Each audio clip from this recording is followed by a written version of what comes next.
Well, hello and welcome here tonight. I'm glad to see that there's a group of people that's interested in this very valuable nutrient called vitamin C, which happens to be valuable from the time we are trophoblasts and embryos until we take our last breath. So this is information that is really beneficial for everyone. Since I've learned the who, the how, and the when of vitamin C, and the many health and disease factors it influences, I found that my prescription writing has gone way down to almost zero, and my own health and the health of my patients has gone way up. So good nutrition and vitamin C, in my opinion, are two very key foundational principles to keep people healthy and keep them out of hospitals and out of doctors' offices, no matter what your age. One of the talks I did recently, there was a little girl who asked me why it was called vitamin C, which is actually a really good question. It has a really complicated answer. Back around 1918, there was a diet that was called the anti-scurvy diet, and it was made for rats, and they called it the C diet later. And then around 1928, it became renamed hexuronic acid, but that was after the doctor that discovered it wanted to name it ignos because he was ignorant of what the configuration of the molecule was, but he knew that it was some sort of a sugar. Then later on, we'll see in the medical literature it called C-vitamic acid, and then the Europeans started naming it ascorbic acid, and that kind of stuck. And so today we'll see ascorbic acid and vitamin C used. When they were naming vitamins, they named them according to the alphabet, usually A, B, C, D, and so on and so forth. But as time went on and people understood better what these nutrients and vitamins actually did, many of them were renamed.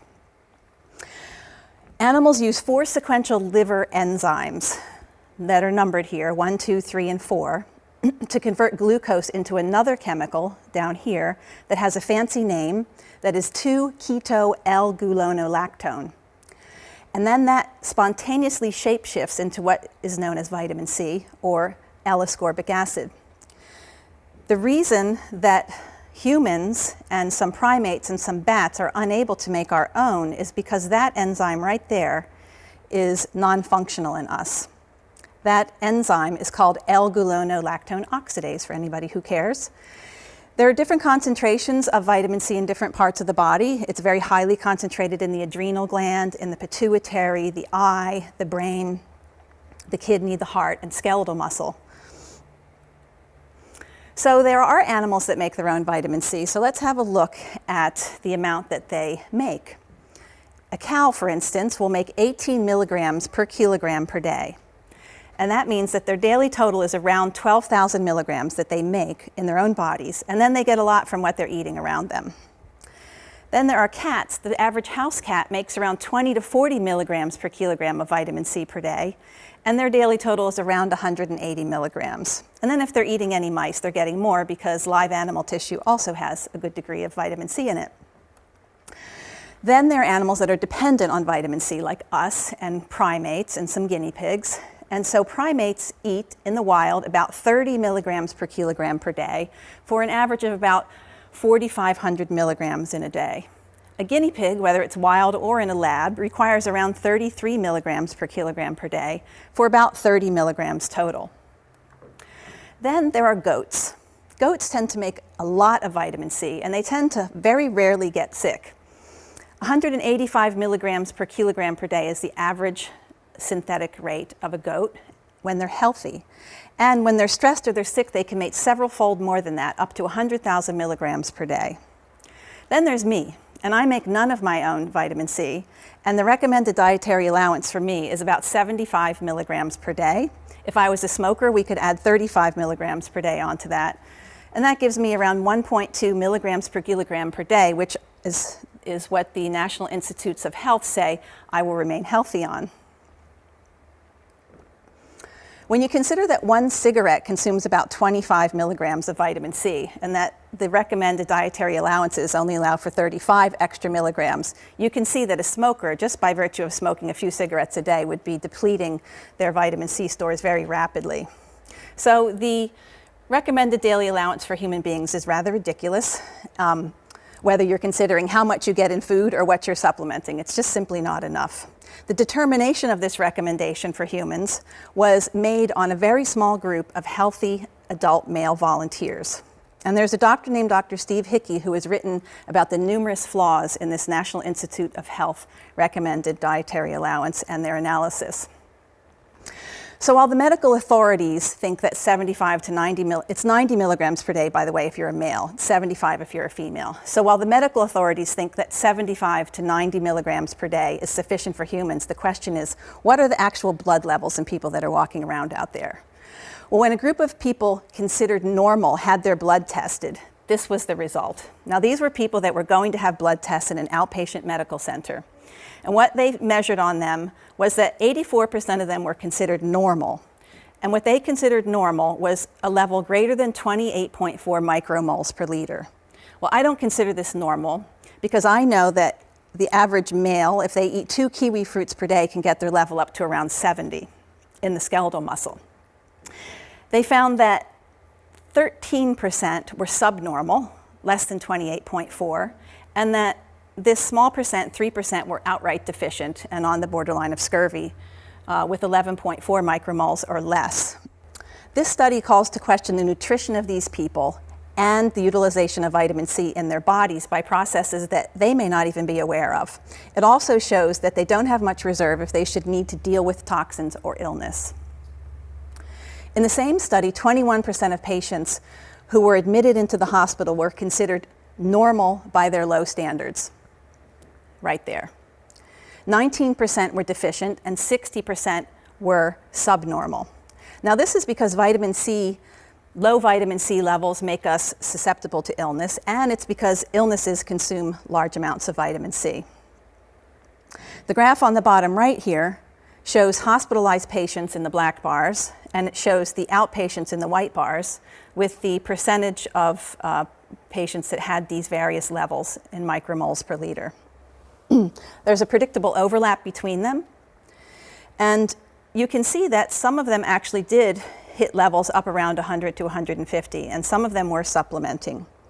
Nearly 1 in 5 hospital patients here had vitamin C compatible with scurvy, and those vitamin C levels fell further prior to discharge. But worse yet was that the 24% of these patients that were taking vitamin C prior to discharge, most of them had it discontinued by the doctors when they admitted them to the hospital. Because most hospitals never consider or bother testing vitamin C in hospital patients, a large percentage of discharged hospital patients are walking around like ticking time bombs. But even if doctors did know that the levels were low, what would they do about it?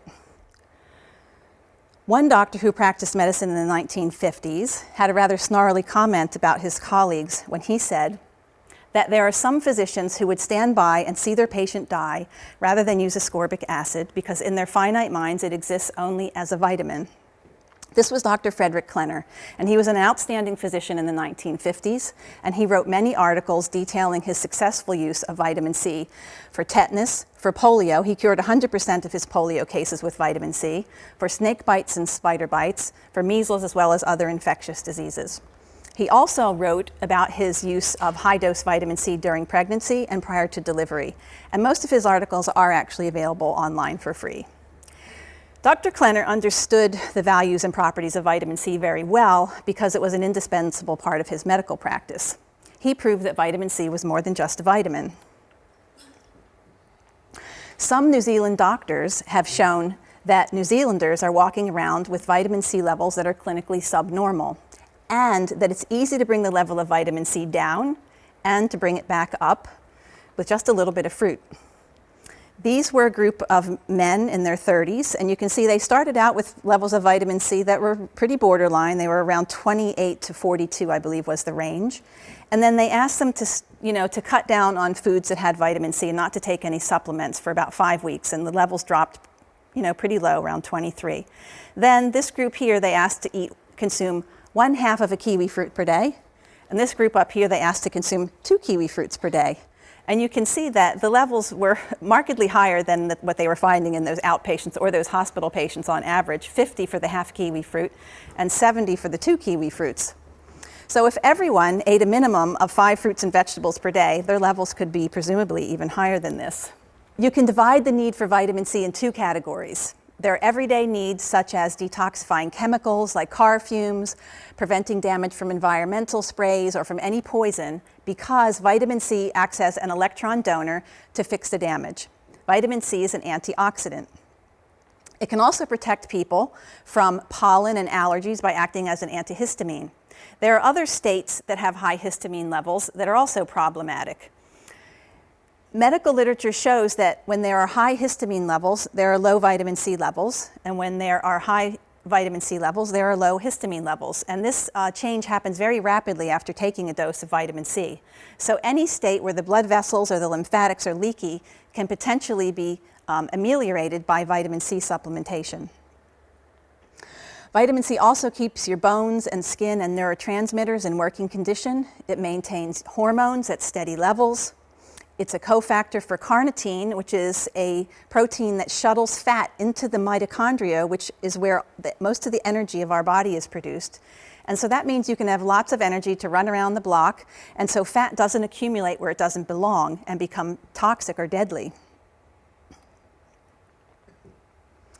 The second category where vitamin C is crucial is for two conditions which fill the waiting rooms of medical practices all over the world and are occurring in younger and younger people.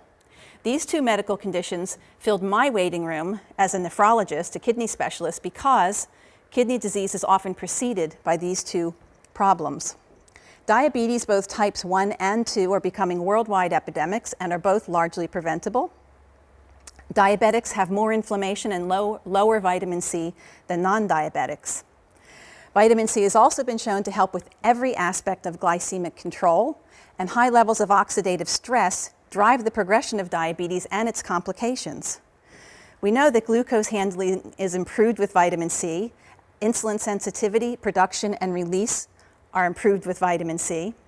We also know that there are higher requirements for vitamin C in diabetics, that they have more inflammation, and that they have competition for vitamin C uptake because their sugar levels are higher.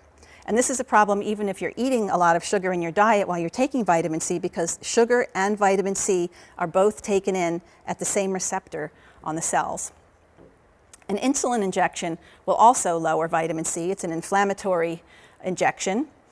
And blood vessel health is extremely important in diabetics. If you know any diabetics that have advanced disease, you might know that they develop peripheral vascular disease and can get gangrene in their feet and their hands, and they can also get problems behind the eyes, retinal diseases, the small blood vessels.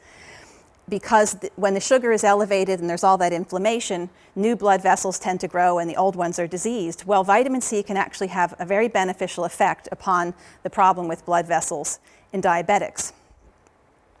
Heart disease is another problem which is caused by too much oxidative stress and toxin exposure, both from inside and outside the body. Every risk factor for heart disease is amenable to vitamin C. Just take, for instance, blood vessels, which are multi-layered and glued together with what's called ground substance, which is like mortar, around the cells in blood vessels, which are like the bricks. Without vitamin C, what would otherwise be a healthy blood vessel splits into layers and becomes vulnerable to atherosclerosis. Low levels of vitamin C, focal scurvy, meaning areas in the blood vessels that have low levels that are on the borderline of scurvy, is known to be present in areas of weakness in those blood vessels and where damage occurs. Dr. Patterson wrote a very interesting article in 1941 that showed this on biopsy specimens in people who died of heart disease and not heart disease. They found that where there are weak areas in blood vessels, there were low vitamin C levels. Vitamin C is also very beneficial for cholesterol metabolism, just the metabolism itself, as well as that cholesterol often rises when there's a toxin in the body. And vitamin C is excellent at dealing with toxins. There are numerous articles in the medical literature from decades ago and recently showing that supplementing with vitamin C lowers blood pressure.